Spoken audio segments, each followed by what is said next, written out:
Hello students, welcome at Star Careers.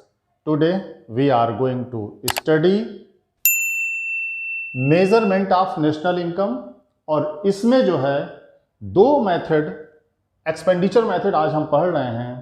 Value added method और income method को हम already पिछली क्लासेस में पढ़ चुके हैं। ठीक, तो आज हम मेजरमेंट ऑफ नेशनल इनकम में एक्सपेंडिचर मेथड को स्टडी करने जा रहे हैं।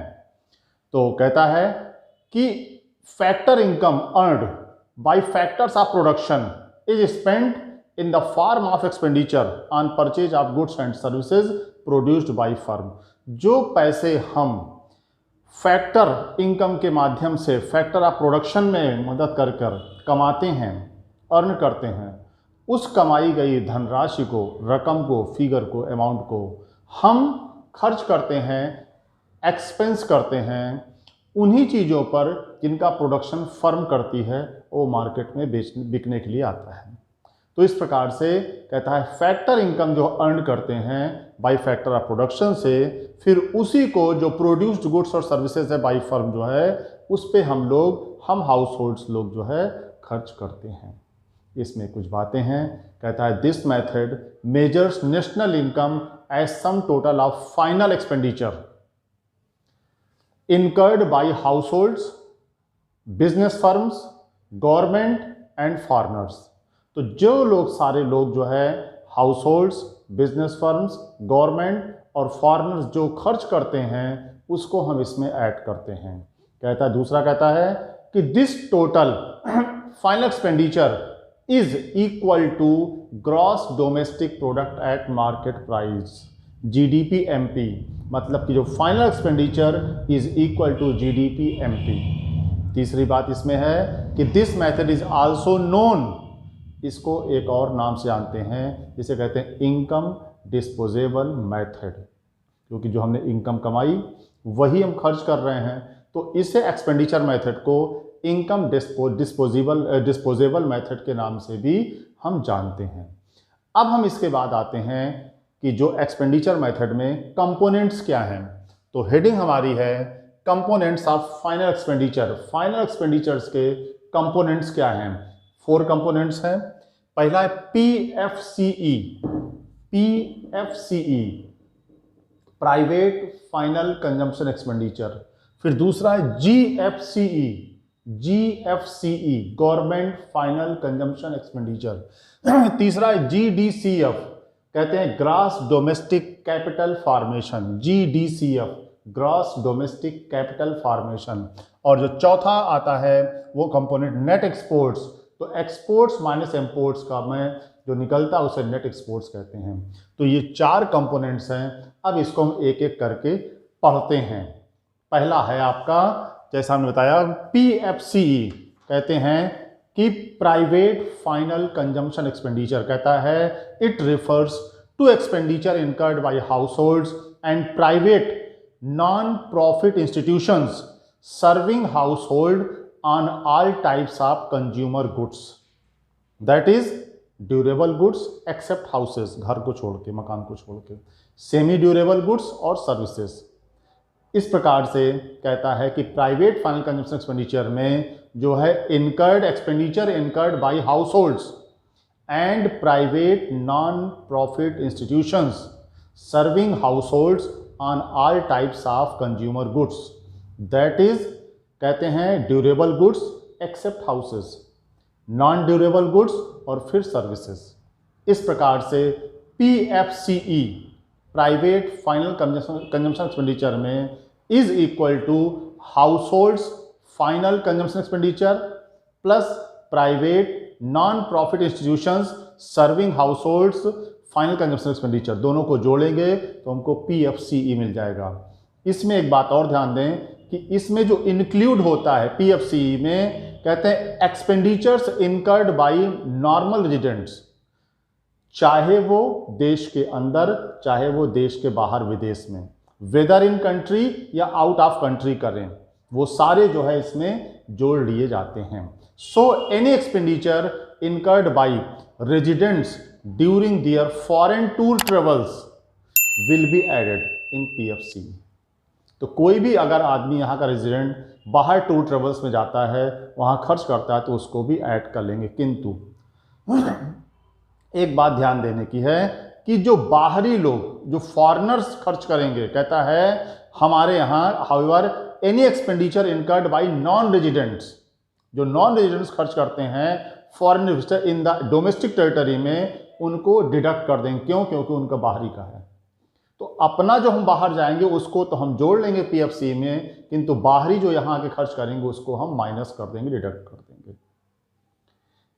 एक पॉइंट है नोट करने का इसमें, कहते हैं the expenditure incurred on purchase or construction of owner occupied houses, owner occupied houses में परचेज करने पर या कंस्ट्रक्शन कराने पर, is treated as capital formation, उसे कैपिटल फॉर्मेशन कहते हैं। और इसको जो इंक्लूड करते हैं under gross residential construction investment के तहत, इसको जो है इंक्लूड करते हैं। And not as durable consumption, इसको ड्यूरेबल कंजम्पशन नहीं मानते हैं, इसको कैपिटल फॉर्मेशन मानते हैं, और इसको ग्रॉस रेजिडेंशियल कंस्ट्रक्शन इन्वेस्टमेंट के तहत जो है, हेड के तहत इसको लेते हैं। दूसरी तरफ जैसे कि एयर कंडीशन है, कार्स है, वॉशिंग मशीन्स है, इस प्रकार के जो कॉस्टली कंज्यूमर ड्यूरेबल गुड्स हैं उसको हम पीएफसीई में लेते हैं। तो इस प्रकार से पीएफसीई में हमने देखा कि इसमें जो हाउस होल्ड्स जो है और प्राइवेट नॉन प्रॉफिट इंस्टीट्यूशंस जो हैं, सर्विंग हाउस होल्ड जो है, उनको हम इसमें ऐड करते हैं। और जो यहाँ के लोग बाहर भी खर्च करते हैं उसको भी ऐड करते हैं, किंतु बाहरी जो खर्च करते हैं यहाँ आके उसको हम ऐड नहीं करते, डिडक्ट करते हैं। तो ये हो गया पीएफसीई, पहला प्राइवेट फाइनल कंजम्पशन एक्सपेंडिचर। अब दूसरे पे आते हैं, GFCE, government final consumption expenditure. अब ये क्या होता है? कहता है it refers to the expenditure incurred by general government on various administrative services like defence, law and order, education etcetera. जो जनरल गवर्नमेंट जो है लॉ एंड ऑर्डर पर, एजुकेशन पर या डिफेंस पे खर्च करती है, उनको लेते हैं। कहते हैं government produces goods and services with the aim of social welfare. अगर सरकार कोई चीज़ प्रोड्यूस करती गुड्स सर्विसेज तो उसका उद्देश्य सोशल वेलफेयर है, प्रॉफिट मेकिंग नहीं होता है। कहते हैं without any intention of earning profit, वो बिना किसी इंटेंशन ऑफ अर्निंग प्रॉफिट के वो उसको प्रोड्यूस करती है। तो इसलिए इसमें एक बात आती है कि estimation of government final consumption expenditure में क्या है? कहते हैं it is equal to cost of goods and services produced by government for collective use of the by the public. जो कलेक्टिव यूज के लिए, कहते हैं पब्लिक के लिए जो बनाते हैं, उसकी कॉस्ट को इसमें शामिल करते हैं। These services are valued at their cost to the government, at their cost to the government. जो लागत उस पर, क्यों? क्योंकि प्रॉफिट तो लेते नहीं, as they are not normally sold to the public, क्योंकि पब्लिक को बेची नहीं जाती बल्कि वो डिलीवर की जाती है। ठीक है, और इसके बदले कोई प्रॉफिट मेकिंग या प्रॉफिट एम नहीं होता है। कहते हैं इट मीन्स, इसका मतलब है कि जीएफसी इज कैलकुलेटेड एज। अब जीएफसी में क्या क्या लेंगे? Compensation of employ paid by the government, जो कंपनसेशन ऑफ एम्प्लॉय मिलता है, देते हैं, सरकार देती है, सैलरी, वेजेस वगैरह वगैरह। दूसरा कहता है इंटरमीडिएट कंजम्पशन ऑफ गवर्नमेंट, जो इंटरमीडिएट कंजम्पशन ऑफ गवर्नमेंट उसको लेते हैं। फिर direct purchase from abroad for embassies या कॉन्सुलेट्स, एम्बेसीज और कॉन्सुलेट्स जो बाहर वहाँ पे रह के परचेज करते हैं उसको लेते हैं। और फिर इसमें से माइनस करते हैं, क्या माइनस करते हैं? Sale of goods and services produced by general government. अगर सरकार ने कुछ इसमें सेल किया है गुड्स सर्विसेज तो उसको माइनस कर देंगे, क्योंकि हमने कहा ये प्रॉफिट मेकिंग के उद्देश्य से नहीं होता है। तो गवर्नमेंट फाइनल कंजम्पशन एक्सपेंडिचर में expenditure incurred by general government on various administrative services like defence, law and order, education etcetera पे जो खर्च होता है उसको लेते हैं। और दूसरी बात, अगर सरकार कुछ बनाती है, बेचती कोई सेवा, तो वो प्रॉफिट मेकिंग नहीं होता, इसलिए उसको एट कॉस्ट पे हम ऐड करते हैं। तो इस प्रकार से इस बात को ध्यान देना है। अब तीसरा आता है जीडीसीएफ। जीडीसीएफ क्या कहता है? Gross domestic capital formation. Gross domestic capital formation या ग्रॉस इन्वेस्टमेंट भी इसको हम कहते हैं। कहता है it refers to the addition to capital stock of the economy, to addition to capital stock of the economy, capital stock of the economy जो add होता है उसको लेते हैं। कहते हैं it represents the expenditure incurred on acquiring goods for investment by the production units located with in the domestic territory, जो within the domestic territory उसमें जो ऐड करते हैं इन्वेस्टमेंट के गुड्स के लिए उसको हम ऐड करते हैं, इसमें लेते हैं। अब इसमें इसके दो कंपोनेंट्स होते हैं जीडीसीएफ के। जीडीसीएफ ग्रॉस डोमेस्टिक कैपिटल फॉर्मेशन के दो कंपोनेंट्स होते हैं। पहला होता है ग्रॉस फिक्स्ड कैपिटल फॉर्मेशन और दूसरा होता है इन्वेंट्री इन्वेस्टमेंट। तो पहले ग्रॉस फिक्स्ड कैपिटल फॉर्मेशन में 3 पॉइंट्स होते हैं ABC, हम पहले इसको देखते हैं। ठीक है, कहते हैं कि जो ग्रॉस फिक्स्ड कैपिटल फॉर्मेशन है उसके बारे में कहते हैं it refers to the expenditure incurred on purchase of fixed assets, incurred on purchase of fixed assets जो होता है। This expenditure is generally divided into 3 sub investment. 3 हमने कहा 3 इसके ABC 3 कैटेगरीज होती, सब कैटेगरीज होती है। तो पहली कैटेगरीज है ग्रॉस बिजनेस फिक्स्ड इन्वेस्टमेंट। इसमें क्या आता है, it includes expenditure on the purchase of new plants machinery equipments etcetera, new plants machinery equipments etcetera इसमें आता है। दूसरा आता है ग्रॉस रेजिडेंशियल कंस्ट्रक्शन इन्वेस्टमेंट, जिसको हमने भी बोला था। It includes expenditure on purchase और construction of new houses by the household, जो परचेज करता है हाउस होल्ड या बनवाता है उसको हम शामिल करते हैं। और तीसरा जो C जो इसका जो सबसे सब डिवीजन है ग्रॉस पब्लिक इन्वेस्टमेंट, कहते हैं it includes expenditure on construction of flyovers, roads, bridges etcetera, जो सरकार करती बाय द गवर्नमेंट उसको लेते हैं। इस प्रकार से ग्रॉस फिक्स्ड कैपिटल फॉर्मेशन के 3 सब सेक्शन हुए। पहला हुआ ग्रॉस बिजनेस फिक्स्ड इन्वेस्टमेंट, दूसरा हुआ ग्रॉस रेजिडेंशियल कंस्ट्रक्शन इन्वेस्टमेंट और तीसरा हुआ ग्रॉस पब्लिक इन्वेस्टमेंट जो गवर्नमेंट करती है। अब हम इसके दूसरे पार्ट पे आते हैं। पहला पार्ट था, इसके 3 सब सेक्शंस थे। जो पहला था वो ग्रॉस फिक्स्ड कैपिटल फॉर्मेशन और दूसरा है इन्वेंट्री इन्वेस्टमेंट, तो जिसे चेंज इन स्टॉक कहते हैं। तो अब इसको देखते हैं, इसमें क्या कहता है, it refers to the physical change in the stock of raw material, semi finished goods and finished goods, laying with the producer मतलब कि जो semi raw material, semi finished goods और फिनिश्ड गुड्स जो साल के अंत में बच जाता है क्लोजिंग स्टॉक के रूप में। कहते हैं it is included as an investment items because, क्योंकि it represents the goods produced but not used in the current year for current consumption, क्योंकि करंट कंजम्पशन में करंट ईयर में आपने इसको इस्तेमाल नहीं किया, इसलिए इसको जो है हम इन्वेंट्री इन्वेस्टमेंट के रूप में लेते हैं। ठीक है, इसको निकालते कैसे हैं, opening closing stock minus opening stock, closing stock में से ओपनिंग हटा देंगे तो चेंज इन स्टॉक आएगा, वही इन्वेंट्री इन्वेस्टमेंट कहलाएगा। ठीक, अब इसका जो GDCF में इस प्रकार से इसका जो फार्मूला बनता है, क्या क्या ऐड करेंगे, तो gross fixed capital formation plus inventory investment, 2 चीज़ों को ऐड कर लें, या दूसरे तरीके से निकाल लें तो GDCF gross domestic capital formation निकालने का दूसरा जो तरीका है वो ये है कि ग्रॉस बिजनेस फिक्स्ड इन्वेस्टमेंट जो हमने अभी देखा उसको ऐड कर लें टुकड़े में, फिर gross residential construction investment add कर लें, फिर तीसरा जो सबसेक्शन था ग्रॉस पब्लिक इन्वेस्टमेंट ऐड कर लें और उसके बाद इन्वेंट्री इन्वेस्टमेंट ऐड कर लें। तो इस तरह से हम जो है इसको निकाल लेते हैं।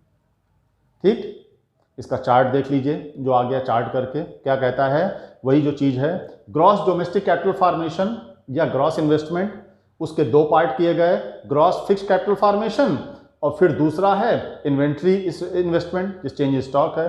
ग्रॉस फिक्स्ड कैपिटल इन्वेस्टमेंट में फॉर्मेशन में क्या चीज़ें हैं, 3 वही चीज़ें हैं, ग्रॉस बिजनेस फिक्स्ड इन्वेस्टमेंट, दूसरा ग्रॉस रेजिडेंशियल कंस्ट्रक्शन इन्वेस्टमेंट और तीसरा है ग्रॉस पब्लिक इन्वेस्टमेंट। और उधर जो दूसरा पार्ट दिया गया है इन्वेंट्री इन्वेस्टमेंट में, चेंज इन स्टॉक में, closing stock minus opening stock, इस प्रकार से हमारा इन्वेंट्री इन्वेस्टमेंट निकल आता है। तो ये चार्ट के हिसाब से और भी क्लियर हो गया आपको, ठीक है। एक बात इंपॉर्टेंट है, ध्यान देने की, अंडरस्टैंड करने के लिए है कि इसमें डिवेंचर शेयर, चाहे वो नए हो चाहे वो पुराने हो, उनको इसमें इन्वेस्टमेंट में शामिल नहीं करते हैं, क्योंकि वो just like change of title है, कोई प्रोडक्टिव एक्टिविटी नहीं है, उससे हमारी इकोनॉमी में कुछ भी ऐड नहीं। तो सपोज हमने शेयर खरीद बेचा, उन्होंने खरीदा, या उन्होंने बेचा हमने खरीदा, तो उस कंडीशन में जो है हम कुछ भी प्रोडक्टिव एक्टिविटी नहीं कर रहे हैं, सिर्फ चेंज ऑफ टाइटल है। ये पेपर क्लेम जो है, कल तक उनका था अब हमारा हो गया, आज हमारा है कल उनका होगा, उन्होंने खरीद लिया, बस इतनी सी बात है। तो इसे पेपर क्लेम जो है चेंज है, चेंज इन टाइटल कहते हैं, चेंज ऑफ टाइटल सॉरी कहते हैं, और कुछ भी नहीं कहते, तो इसको शामिल नहीं करते हैं। अब हम चौथे पे आते हैं, net export, export minus import. ये क्या है, इसको देखते हैं। कहता है it refers to the difference between exports जो हम बाहर भेजते हैं और इंपोर्ट जो हम मंगाते हैं, इनके जो बीच का डिफरेंस है उसको हम शामिल करते हैं। तो एक्सपोर्ट्स क्या हुआ, it refers to the expenditure by foreigners, जो विदेशी लोग हमारे सामान परचेज ऑफ डोमेस्टिक प्रोडक्ट, हमारे डोमेस्टिक प्रोडक्ट पे खर्च करते हैं, विदेशी लोग फॉरेनर्स, उसे हम कहते हैं एक्सपोर्ट्स। कहते हैं the exported goods have been produced within the domestic territory of a country, वो हमारी टेरिटरी ऑफ ए कंट्री के अंदर प्रोड्यूस किया जाता है, ठीक है। और इंपोर्ट क्या है, जो विदेशों में बनता है। कहता है it is the expenditure bye residents, जो हम लोग खर्च करते हैं ऑन फॉरेन प्रोडक्ट, जो विदेशों में बनता है। कहते हैं imports are deducted to obtain domestic product as they are not within the domestic produce, they are not within the domestic, मतलब कि ये जो है within the domestic territory में प्रोड्यूस नहीं किए गए, इसलिए इसको हम नहीं लेते हैं। तो इसका डिफरेंस निकाल लेते हैं, वो हमारा जो कहलाता है x माइनस एम, मतलब नेट एक्सपोर्ट, हम इसको लेते हैं। अब स्टेप्स देखते हैं कि इसके जो 4 स्टेप्स होते हैं, जैसे बाकी में थे, दोनों में थे, वैल्यू एडेड में था, इनकम मेथड में था, इसी प्रकार इसमें 4 स्टेप्स हैं। तो वो स्टेप्स क्या हैं, steps of expenditure method, expenditure method के स्टेप्स क्या हैं। तो स्टेप 1 ये है कि identify the economic activities, economic units, identify the economic units incurred incurring final expenditure. तो जो इकोनॉमिक यूनिट्स है उनको जो कर रहे हैं फाइनल एक्सपेंडिचर, उनको लेते हैं। कहते हैं all the economic units which incur final expenditure within the domestic territory, कहते हैं are classified under 4 categories. 4 categories है, कौन कौन सी है, household sector, government sector, producing sector और रेस्ट ऑफ द वर्ल्ड। तो इस प्रकार से 4 कैटेगरीज क्या है, household sector, government sector, producing unit sector और रेस्ट ऑफ द वर्ल्ड, ये 4 जो है इसमें हम जिसको लेते हैं उनके। फिर दूसरा स्टेप आता है क्लासिफिकेशन ऑफ फाइनल एक्सपेंडिचर। तो हम फाइनल एक्सपेंडिचर का क्लासिफिकेशन करते हैं, कहते हैं final expenditure incurred by the above mentioned जो अभी हमने बात की है, इकोनॉमिक यूनिट्स, जो 4 यूनिट्स की बात की उनके बारे में, are estimated and classified under the following heads. उनको हम फॉलोइंग हेड्स में जो है देखते हैं। वो क्या हेड्स है, प्राइवेट फाइनल कंजम्पशन एक्सपेंडिचर पढ़ा हमने, गवर्नमेंट फाइनल कंजम्पशन एक्सपेंडिचर पढ़ा हमने, फिर ग्रॉस डोमेस्टिक कैपिटल फॉर्मेशन पढ़ा हमने, फिर net export, exports minus import पढ़ा। इन 4 को हम लेते हैं, ठीक है। फिर स्टेप 3 आता है, इसमें क्या है, कैलकुलेट डोमेस्टिक इनकम, एनडीपीएफसी,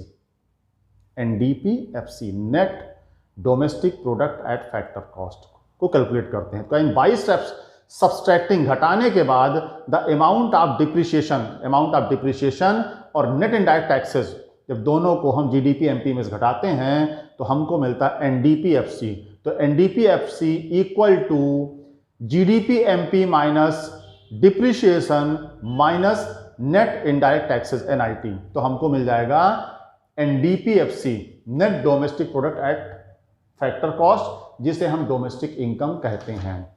अब जो 4th पॉइंट आता है वो पॉइंट है आपका कि estimate net factor income from abroad, NFIA, domestic income निकाल ली, उसके बाद NFIA को ऐड कर दें तो हमारा क्या आ जाएगा, नेशनल इनकम आ जाएगा। तो इस प्रकार से हम नेशनल इनकम निकालेंगे, NNPFC, net national product at factor cost. इसको निकालने के लिए हम NDPFC में NFIA ऐड कर देंगे तो हमको नेशनल इनकम मिलेगी। इसका चार्ट भी देख लीजिए एक्सपेंडिचर मेथड का आ गया है।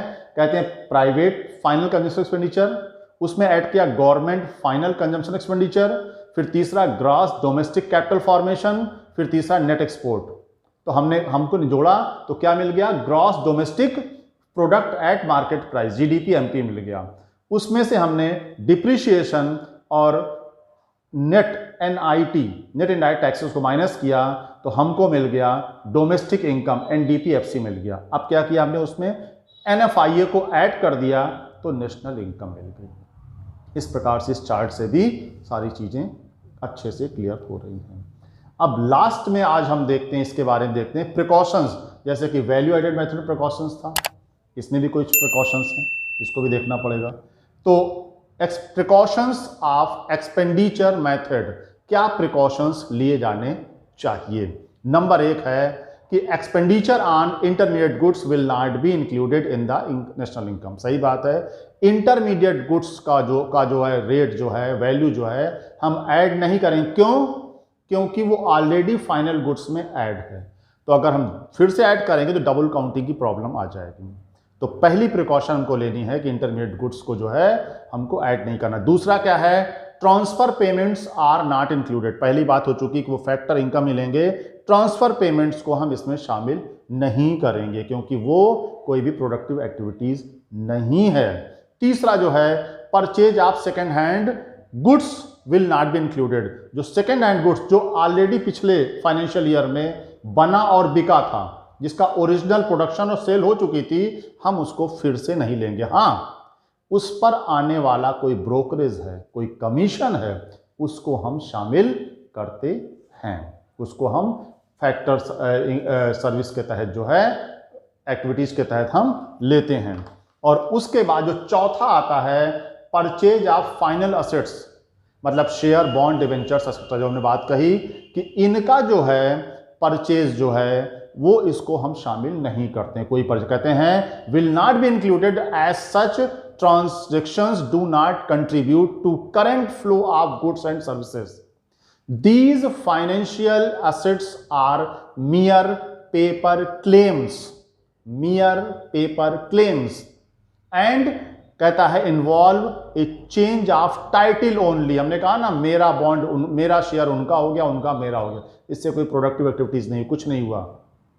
कुछ लोग जो है आजकल जो है देश में सेंसेक्स, शेयर मार्केट के सेंसेक्स से बताते हैं तरक्की हो रही है।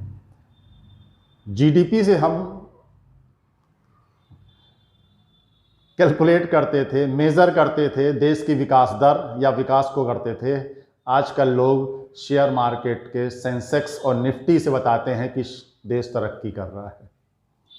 तो मेज़रमेंट जो था GDP था, वो आजकल शेयर में जो है, शेयर का सेंसेक्स और निफ्टी जो है विकास दर नापने का नया पैमाना है। देखिए आप लोग, ठीक है। और पांचवी चीज़ जो है करके वो ये है कि expenditure on own account production, like production for self consumption, imputed value of owner occupied houses, free services from government, general government and private non-profit institutions serving household, कहते हैं इसको हम ऐड करेंगे। ये चीजें जो है expenditure on own account production, like production for self consumption, imputed value of owner occupied houses, free services from general government and private non profit institution से जो है मिलती हाउस होल्ड्स को, उसको हम ऐड करेंगे। क्यों?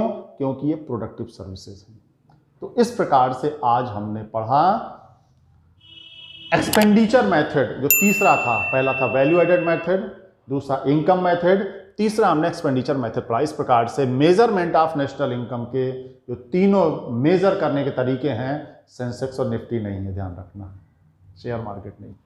ठीक है, तो वो जो है वो हमने जो है अब पढ़ा है। आज यहीं पर विराम। Thank you.